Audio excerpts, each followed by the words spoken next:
السلام علیکم ورحمۃ اللہ وبرکاتہ۔ وعلیکم السلام ورحمۃ اللہ وبرکاتہ۔ ان الحمد للہ نحمده ونستعینه ونستغفر ونعوذ باللہ من شرور انفسنا ومن سیئات اعمالنا من يهده الله فلا مضل له ومن يضلل فلا هادي له اشهد ان لا اله الا الله وحده لا شريك له واشهد ان محمدا عبده ورسوله اما بعد قال رسول الله صلی اللہ علیہ وسلم لن تزول قدم ابن آدم حتی یسأل علی خمس۔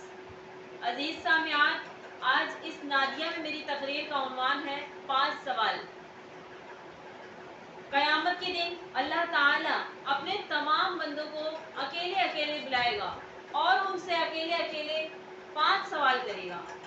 عزیز سامعات، بندے کی قدم اس وقت تک ہل نہ سکیں گے جب تک وہ ان 5 سوالوں کے جواب نہ دے دے۔ عزیز سامعات، ہم دنیا میں دیکھتے ہیں کہ جیسے اسکول میں، کالجوں میں اور مدارس میں امتحان لیا جاتا ہے، اسی طرح قیامت کے دن وہ بھی ایک امتحان گاہ ہوگی، امتحان کی گھڑی ہوگی۔ دنیاوی اور اخروی امتحان میں، ان دونوں امتحانوں میں بس اتنا فرق ہوگا کہ ہمیں اس اخروی امتحان کے تمام سوالات معلوم ہیں، ہمیں اس کے جواب بھی معلوم ہیں۔ اب اگر اس کے باوجود ہم ان سوالوں کے جواب نہ دے سکیں تو کتنی ذلت کی بات ہوگی۔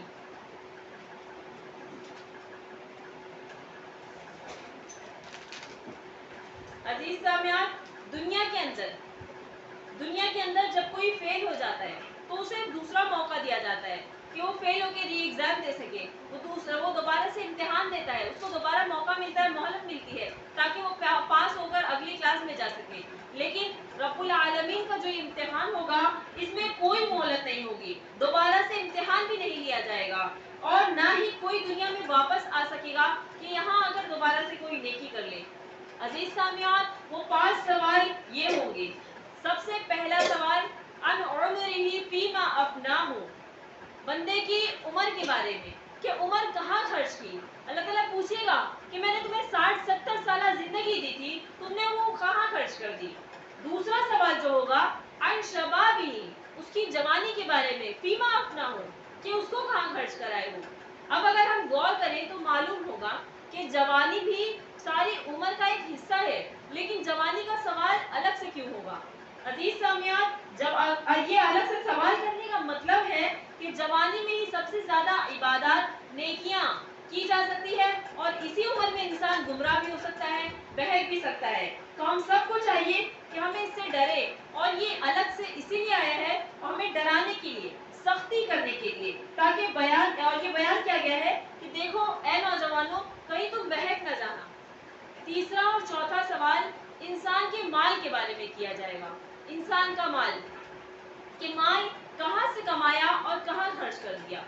اب اگر آپ دیکھیں گے کہ مال کہاں سے کمایا، حلال یا حرام، کس جگہ سے کمایا، اور یہ بہت ہی بڑی آزمائش ہے انسان کی کہ اگر وہ یہاں حلال طریقے سے کما بھی لے تو اس کے لیے دوسری آزمائش تیار ہو جاتی ہے کہ خرچ کہاں کیا، حلال میں، حرام میں کہاں خرچ کر کے آئے ہو، یا پھر اللہ کی راہ میں دے کر آئے ہو۔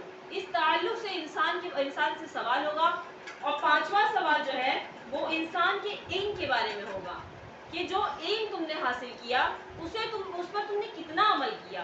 اور یہ ہم عالموں کے لیے بہت ہی بڑی سخت وعید ہے کہ اگر ہم نے اپنے حاصل کردہ علم کے مطابق عمل نہ کیا تو اس پر ہماری پکڑ ہوگی۔ اسی لیے چاہیے کہ ہم جو علم حاصل کر رہے ہیں اس پر پہلے کوشش کریں کہ ہم اس پر عمل کر سکیں، اس کے بعد ہم آگے بڑھیں اور دوسری کوئی چیز معلوم کریں۔ اگر ہم نے ایسا نہ کیا تو اللہ تعالیٰ ہمیں اس پر سخت سزا دے گا۔ آخر میں اللہ تعالیٰ سے دعا ہے کہ اللہ تعالیٰ ہم سب کے گناہوں کو معاف فرمائے اور حشر کے دن کی ہولناکیوں سے بچائے۔ آمین وآخر دعوانا ان الحمد للہ رب العالمین۔ السلام علیکم ورحمۃ اللہ وبرکاتہ۔